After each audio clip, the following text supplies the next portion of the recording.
Okay, ladies and gentlemen, I'm Joe Myers, and it is a real pleasure having the great master hypnotist David Barron here.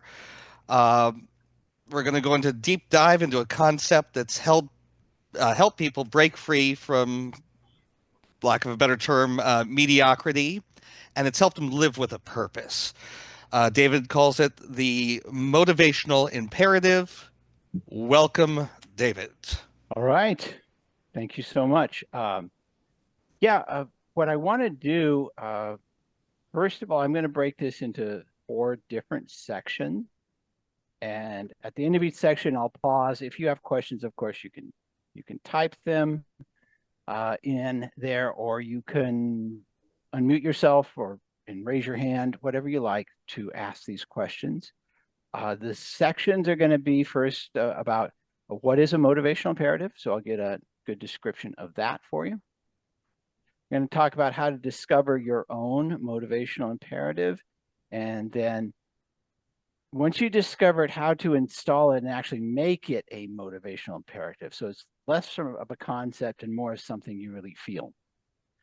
And then lastly, we'll talk about some cautions that need to be taken when doing this. Uh, so let's start. So what is a motivational imperative? Uh, Two words. The concept, the word motivational imperative, I got from the TV show Earth Final Conflict in the late '90s, and the story surrounds a bunch of aliens who brought themselves and their superior technology to Earth, seemingly as a gift to humanity. And they had people that they enlisted, humans who I think they called them emissaries or something like that, uh, who they would augment with advanced alien technology, but they secretly installed a motivational imperative. And the motivational imperative was very simple: protect the aliens. So, regardless of what this human augmented would do, it would always default to this motivational imperative of protecting the aliens. It could do anything it wanted freely, but if something happened that would infringe on the safety and security of the aliens, they would immediately act upon it. So it got me thinking, what would it be like if I created my own motivational imperative? If I had like one thing in my mind that would drive me through every part of my life, what would that be like? Um, so at some point, I started to think about this pretty intensely. So by definition, a motivational imperative is a deeply personal and emotionally charged life direction. That's one of the simplest descriptions of it. It combines those two words, motivation, with an imperative, which is something that has to happen. So everything, once you have this motivational imperative, everything that you do sort of moves you in that direction. Now, before I go any further, I want every one of you to just take a moment and do an assessment of your current state of motivation. Um, there may be a project you're working on, there may be something you want to do. Um, and just on a scale of 1 to 10, just in your mind, sort of set where your motivation is right now. And we're going to go back to it. So I want you to do that personal assessment and consider that a motivational imperative sort of acts like your guiding star. It's the thing you're going to measure every decision, every thought, every behavior against. So that's a motivational imperative. To understand the depth of a really, truly sincere motivational imperative, think in terms of a pyramid. The very bottom of the pyramid is behaviors that you have, the things that you do. Now, if you have this goal in mind, whatever that may be, you're going to measure every one of your behaviors as to whether or not it helps you accomplish that goal. So when you start planning your day, you're going to decide, is the plan that I'm doing now going to assist me in that objective, that motivational imperative? And a motivational imperative usually is not an immediate thing. It's more like a vision on how to live. So it's not like you're going to accomplish it immediately, but you're always going to be moving toward it. So at the very bottom is the beliefs. Now, above the beliefs are thoughts and emotions. Those influence your behaviors. So now just being aware of your behaviors are also aware of your thoughts and emotions. And you can start to add a greater bit of clarity since your thoughts and emotions affect your behaviors. What would be the thoughts that you need, the emotions you want to generate that would make all the behaviors of value to you, that would make all these behaviors really easy? Okay, now, even above thoughts and emotions in this pyramid are your beliefs, the things that you hold as true. I like to remind people beliefs aren't facts. They're not the same thing as facts. They're simple ways of looking at the world, and they may not be factual in any sort of measurable way. They may just be something that you hold true that makes how you understand the world much easier. Um, so what kind of beliefs can you hold? Like, could you keep in mind there are people who walk around with identical abilities, but one believes they're incompetent and the other believes they're massively capable, and those beliefs influence everything. So now you ask these questions. What are the beliefs that could influence the thoughts and feelings that could influence the behaviors to help you toward this motivational imperative? Climbing up the pyramid even further are values. Now, values are something that always takes some deep exploration. These are the virtues you want to live by. These are the things you hold most important in your life. And as you think of these values, you have to give them a lot of thought. It's not something you do in one session of journaling. It's something you do journaling every day, and you list your most important values. And every day you ask yourself how you lived up to those values. When you start to live up to those values and they align with your motivational imperative, it affects your beliefs. It affects your thoughts and emotions. It affects your behaviors, and it starts really creating a strong sense of movement in the direction that you want to go. And then at the very top of the pyramid is how you see yourself. It's your whole sense of identity. And something I've learned in working with people is that when they start to see themselves differently than how they used to be, change becomes really easy. When they start looking back on their behavior, say of smoking, and they don't even feel like that person anymore, it's almost impossible for them to go back. So again, they're at the very top of the pyramid. Everything sort of trickles down to the behaviors that create motivational imperative. So this is a very holistic process of thinking how to organize your life. Obviously, if you think about this, if you have this quality of motivation, and keep in mind, it's an imperative. You have to be doing this. This is the strength of this. It creates the advantages of it. It creates incredible sense of clarity and an incredible sense of direction. So if you're in a situation and you're given two alternatives, ask yourself, which one of these two alternatives is going to lead me quicker to my objective, and which one of these is going to be just like empty calories and not help me? So it makes decisions a lot easier. Second benefit, it overcomes boredom and frustration. And what you're going to notice is if you have a really long-term objective that is your motivational imperative, there are going to be moments when there's nothing you can do but wait. You just have to wait for everything to fall in line.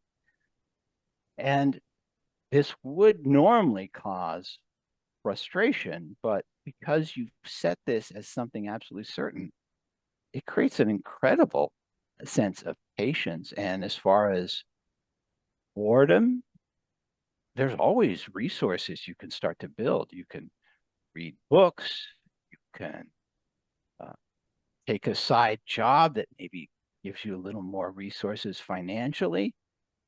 But there is no boredom because every moment, every second, your attention is focused toward accomplishing this uh, motivational imperative.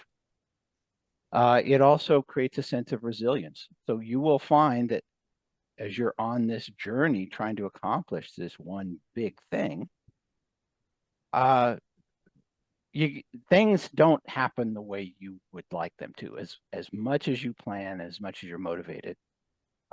But it's almost as though it's inevitable. So all you do is you notice this didn't work this way.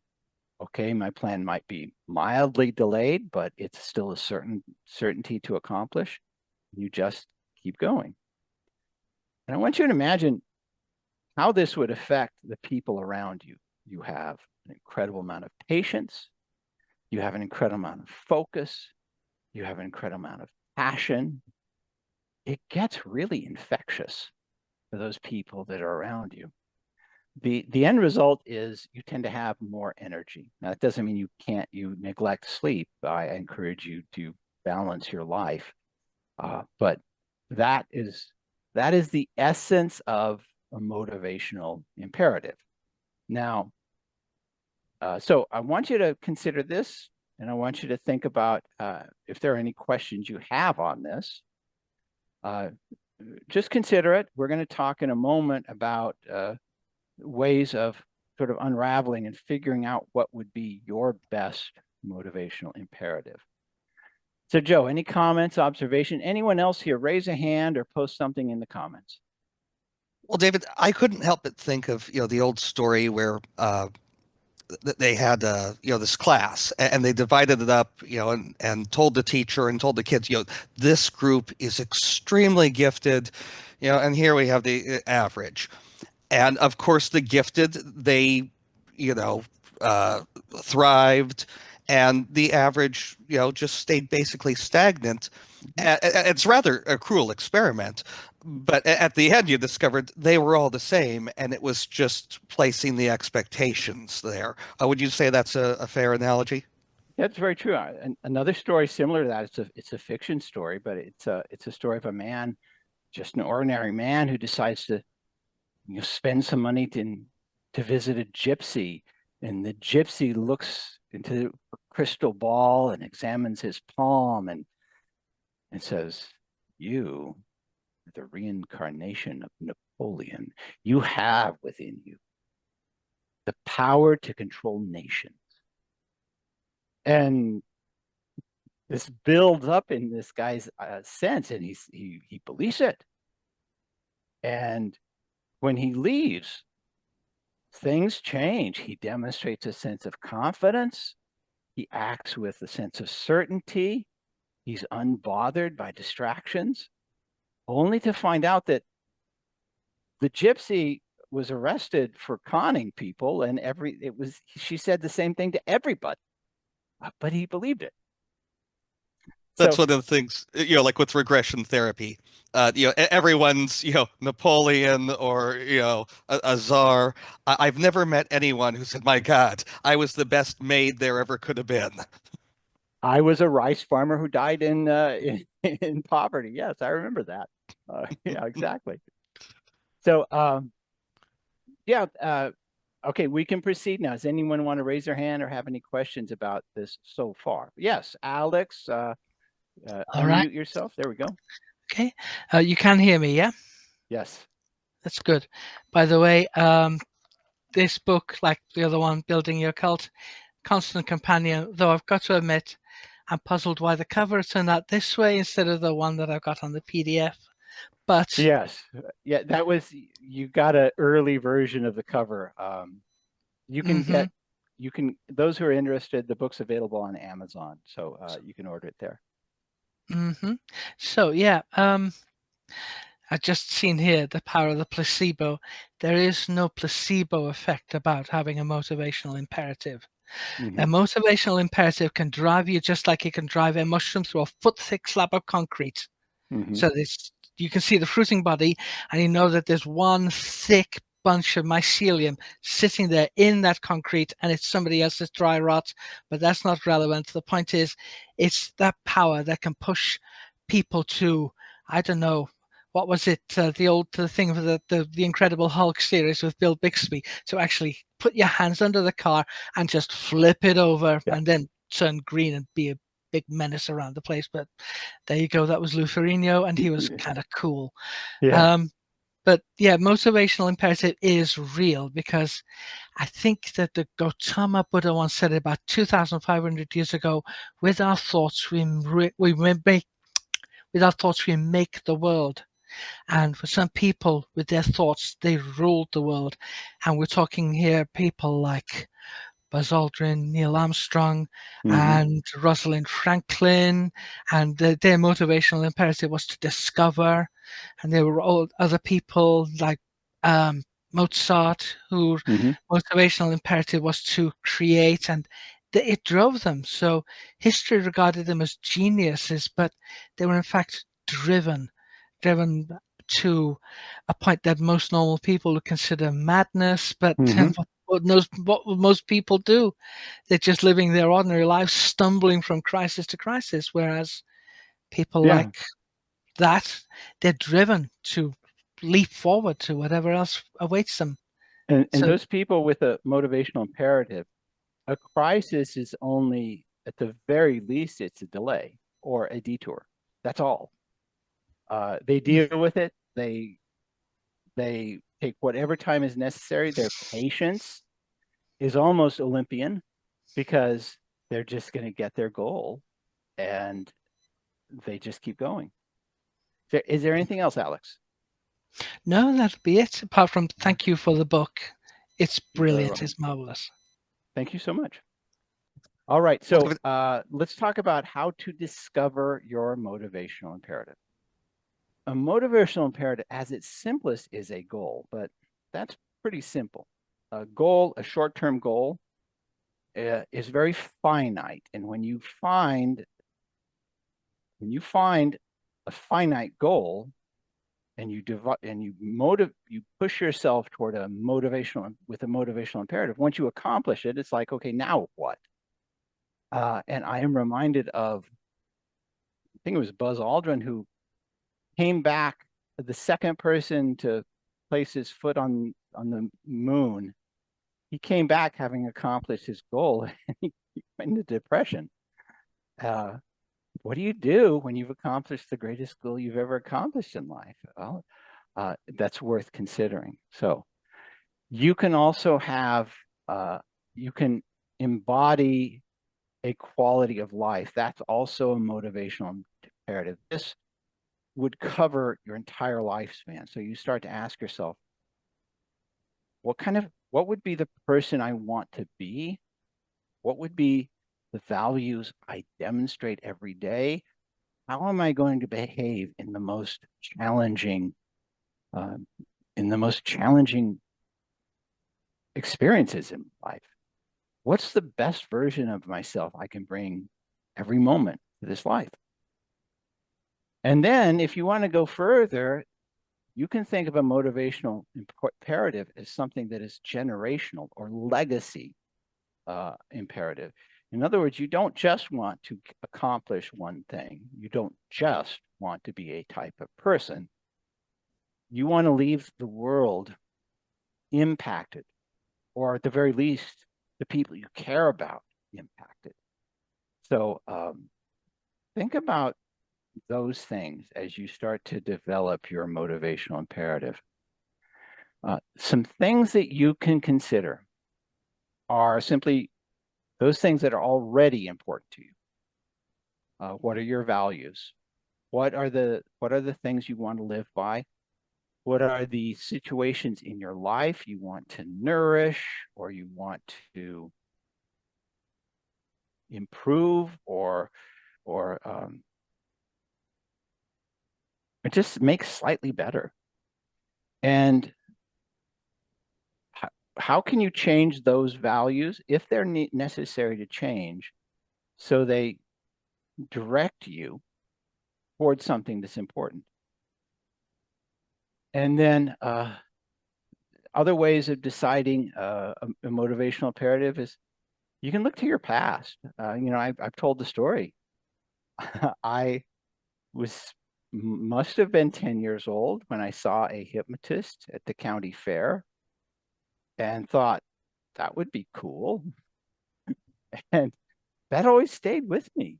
And I found fascination throughout my life until I really dived into it. So what are the things that fascinated you as a child? That will help you sort of drill down on what a powerful motivational imperative would be.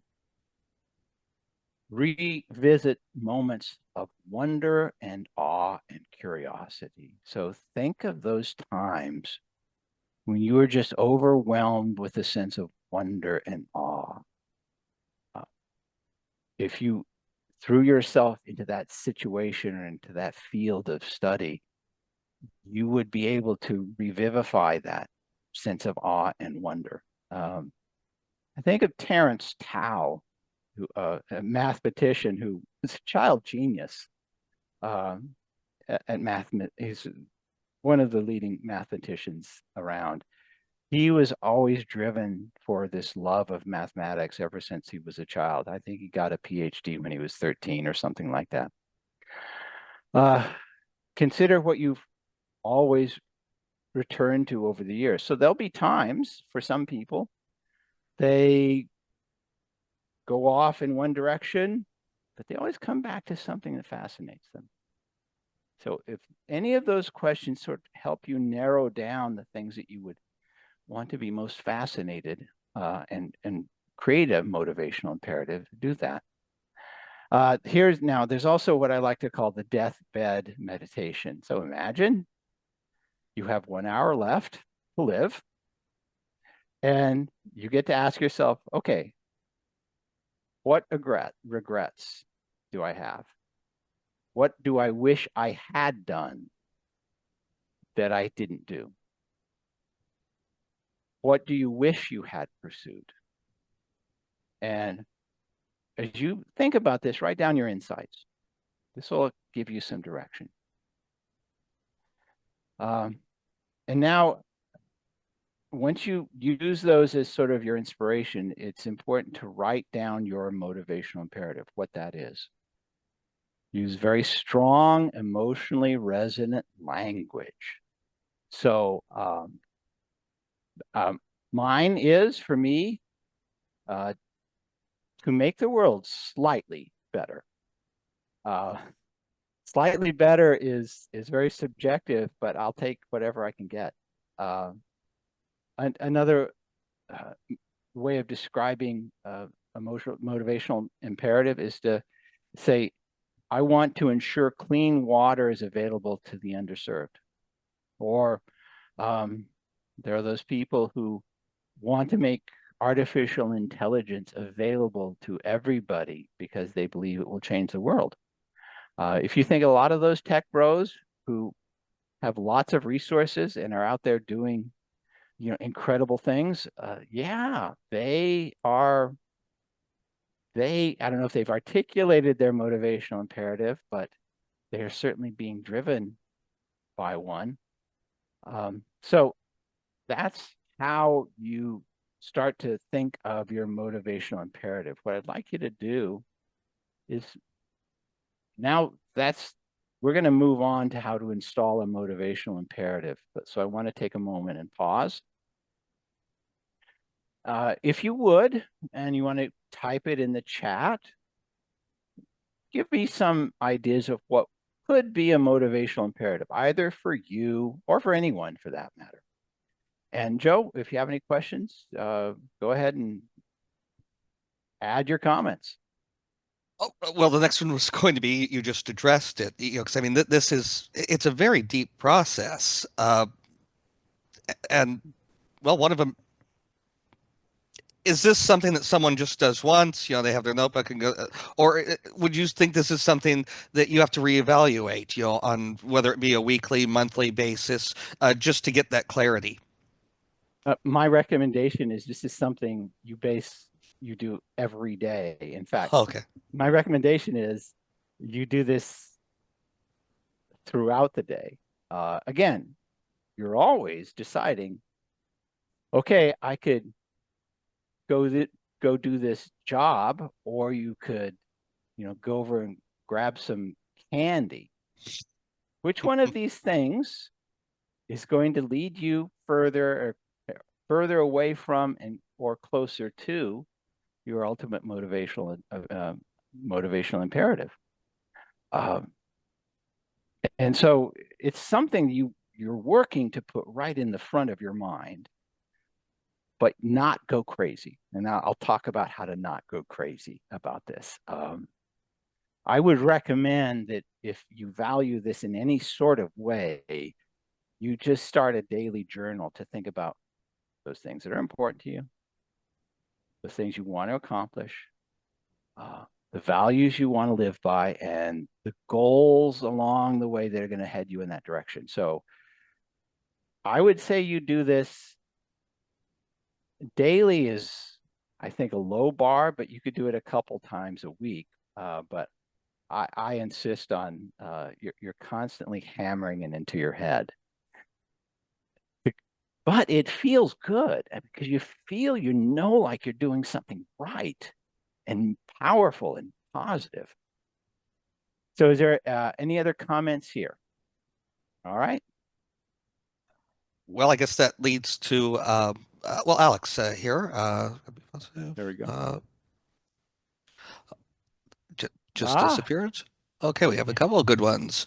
Okay, I want to be a leader of a community rather than I want to not be a loser. Alex, that is great.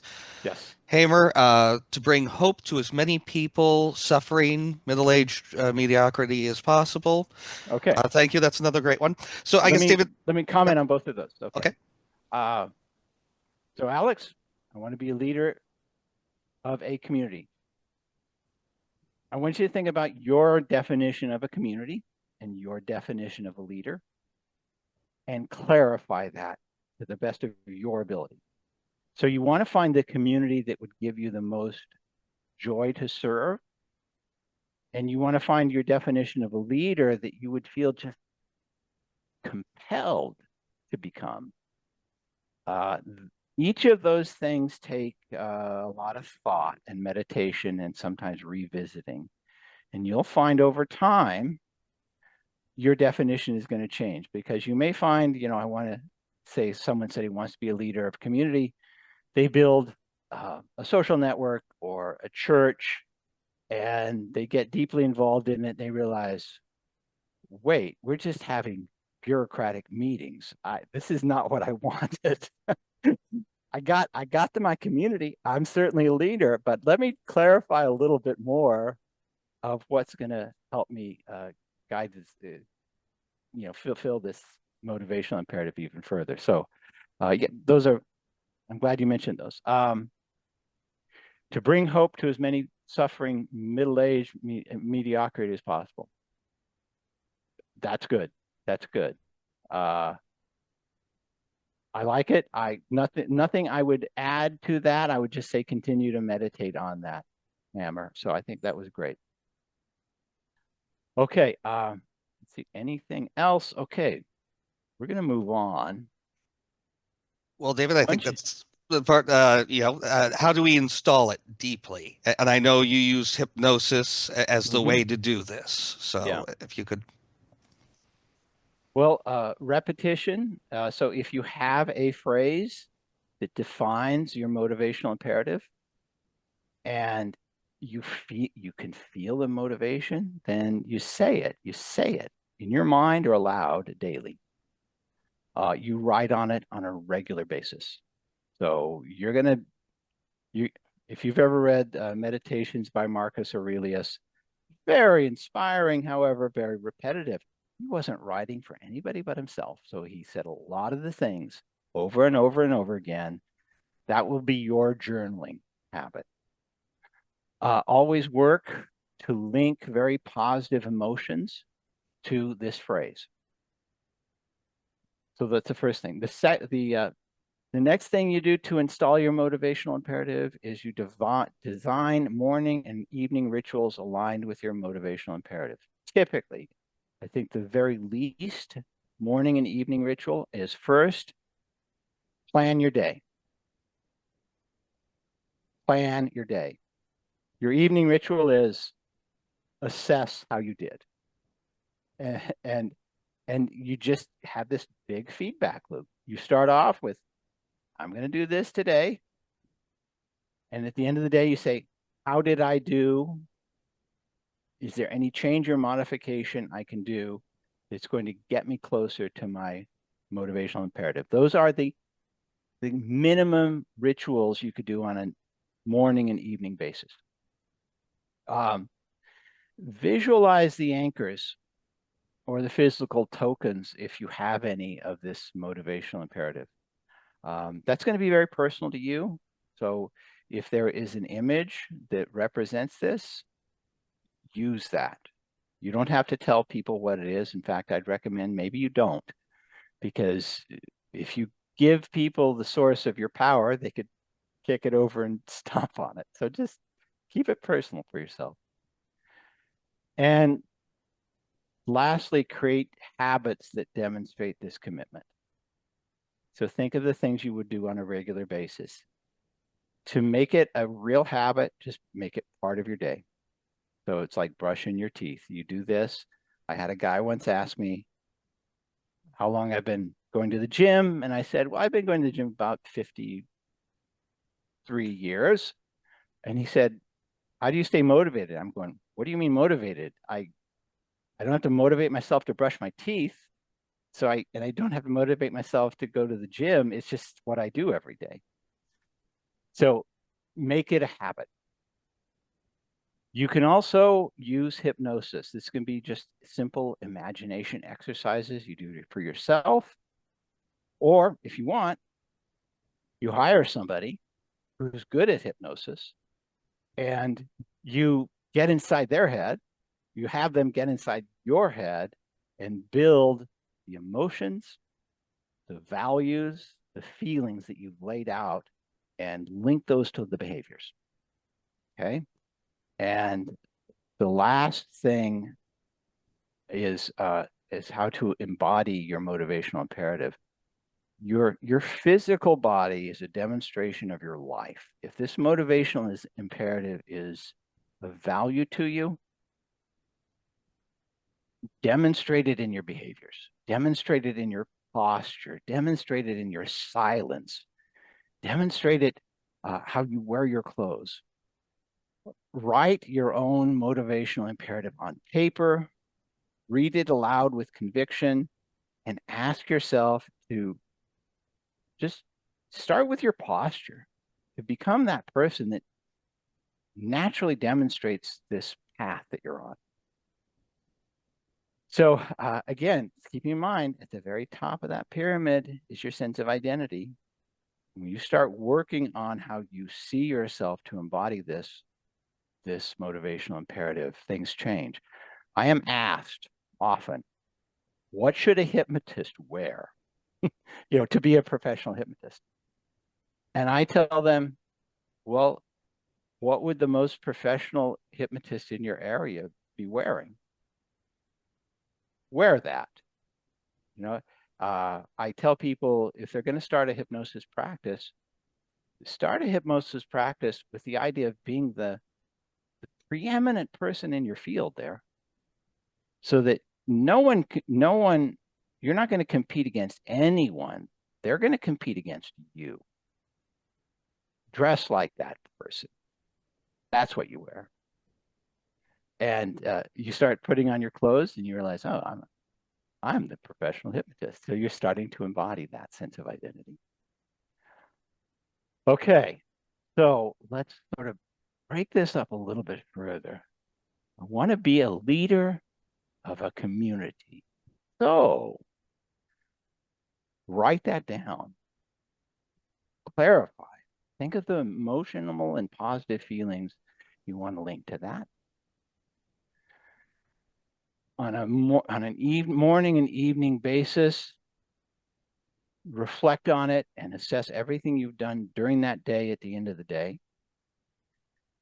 Create the anchors so that everything that you're doing in your life will move you in that direction. And this is something I tell people do. It's which is get your shit together. And I mean that. Look at your surroundings. Does it look like crap? That's what the inside of your mind likely looks like. So if you're starting to personify a motivational imperative, what would your environment look like? What would your car look like? Once you start realizing this is important, a whole bunch of habits start to change. Like, for example, you decide, oh, I don't think I need to smoke anymore. Or yeah, I don't need the unhealthy foods or behaviors that I used to rely on.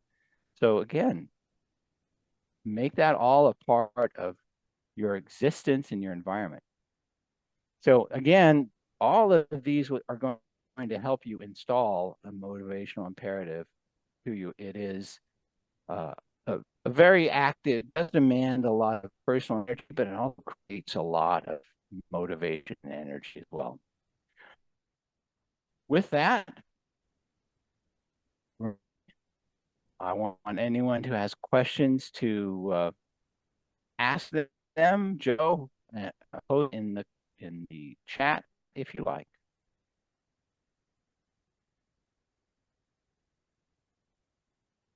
Yeah, I Broke don't up for a see. moment here.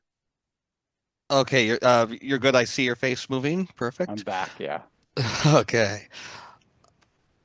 If there aren't any, I guess one of the things I want to point out, and I'm reminded of it. I read your book on persuasion fairly recently. Unlike a lot of people who persuade that, they're always kind of pushing that pain button, what they don't want. I love how this, you're moving someone, towards, you know, towards, to use the NLP term, uh, I guess neuroscience would be the excitatory. Right. It's so much more positive, I feel. Oh, and I want to give anybody there is a author and commentator named David Shapiro who he used almost the exact same words. He doesn't call them motivational imperatives. He calls them heuristic imperatives. And he's a student of artificial intelligence. His question and how he got into artificial intelligence was he was concerned about, the doomer possibility of artificial intelligence taking over. And what he found is you could, in the early versions of artificial intelligence, you can help. Alex, the name was David Shapiro, I think, and you can find him on YouTube at sign Dave Shap. But he gave heuristic imperatives to his computers. He says, you will accomplish 3 objectives. First, you will minimize suffering. Second, you're going to maximize prosperity and improve understanding. Now, he found that if you gave them only one objective, like minimize suffering, the solution was, oh, well, you kill everyone who's suffering. Well, that doesn't work so very well. So if you give 3 heuristic imperatives, they work in a dynamic. And so what I just realized is that if those are simply your motivational imperatives, you just become a decent human being. And so if you can't think of what your motivational imperative is, use those three to guide you. You reduce suffering, you increase prosperity, and you improve understanding. And you will become a pretty decent human being. So I'm going to give that as a template for anyone who wants to start off. Now, you can find your own motivational imperative, of course, and I hope you do. And if you don't, you still have something really good. Okay. All right. Questions, comments? We can move on now. All right. So the last section is warnings and cautions. There is what this energy of focus having a motivational imperative will do is lead possibly to an extreme sense of focus, possibly at the detriment of other things. So you need to have a really holistic look at your motivations. If you are motivated to do something at the cost of your own health, it's not going to work. So you have to make your health and the health of those people you care about a part of your motivational imperative. Who here is familiar with the with Brian Johnson, the health activist? He's has the movement, the Don't Die movement. He started off really interested in the biohacking, and he decided that what he wanted to do is he has a great amount of resources. So he's one of those tech billionaires. He decided he was going to measure every biomarker in his body and see through science how he could improve every biomarker so that he is either stops aging or slows his aging down and reverses any cellular damage. And yeah, and this is the guy with the blood boy son. He did an experiment where, yeah, he did an experiment where his father noticed some cognitive declines at the age of 71. And so he said, well, there's been some research, because there's been some research that if you take younger blood plasma and transfer it into an older person, there are benefits. And he told that to his dad. He said, I will gladly give you my plasma. His son heard this and said, can I join? And so they did this three-way sort of transfer of blood plasma. He did not find any benefit getting his son's plasma because his biomarkers were already really, really good. But his father, who was at the age of 71, he reduced his rate of aging from the age of a 71-year-old to someone who's 56. So he had a dramatic increase in improvement of biomarkers. So yes, that's the blood boy story, Brian Johnson. I'm admiring of him because he really clearly has a motivational imperative. His imperative is, I think he can articulate it better. Obviously, he wants to have, the way he says it, he wants humanity to live past artificial intelligence and use it as a resource. So he's someone you could look into and just notice his motivation. He is entirely focused, and he always makes his decision based on the science. Okay. If you have a motivation like this, particularly if you have developed it very quickly, it can cause a strain in relationships. People think, you're not the person I know. You're not that person I married. I'm going, well, yeah, I feel a lot better. I'm motivated. So be aware of that. Also, it's really important to know that there are ego traps, over identification. I think a very good value to work on is humility, so that as much as you know that what you're doing is important, you know that you're really just another human being on the planet, and you're doing your best. So humility is always good to exercise. Likewise, do ecology checks. Ask yourself questions like, is this motivational imperative healthy for every part of my life? Does it help my business? Does it help my relationships? Does it help my physical health and my emotional health? And if it doesn't, then you have to make some changes. Align your motivational imperatives with all the things that are important to your family, your community, and your long-term sense of well-being. So what happens? What happens when you get out of balance with your motivational imperative? Well, maybe you remember Bobby Fischer, the chess genius. He was in 1972. Oh, he knocked the chess world by storm, but he was crazily obsessed, and he became completely out of balance. And when you study his biography, yeah, he was not something you really want to be around. There are some people in current situations who have a huge amount of resources.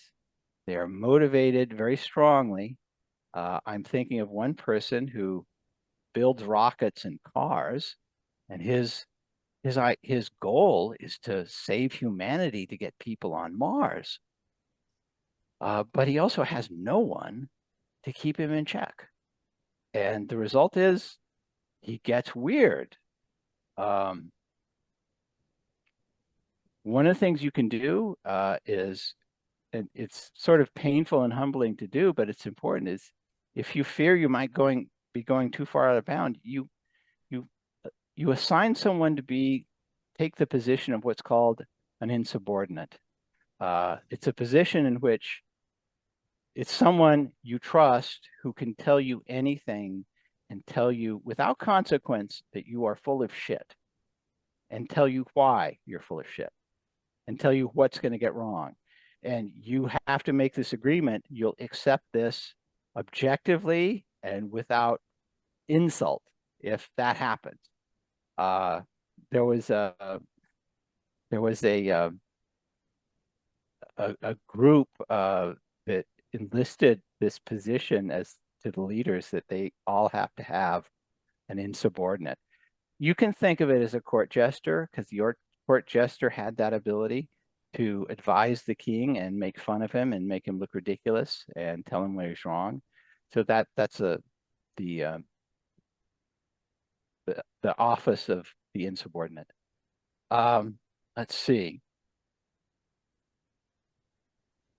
From that,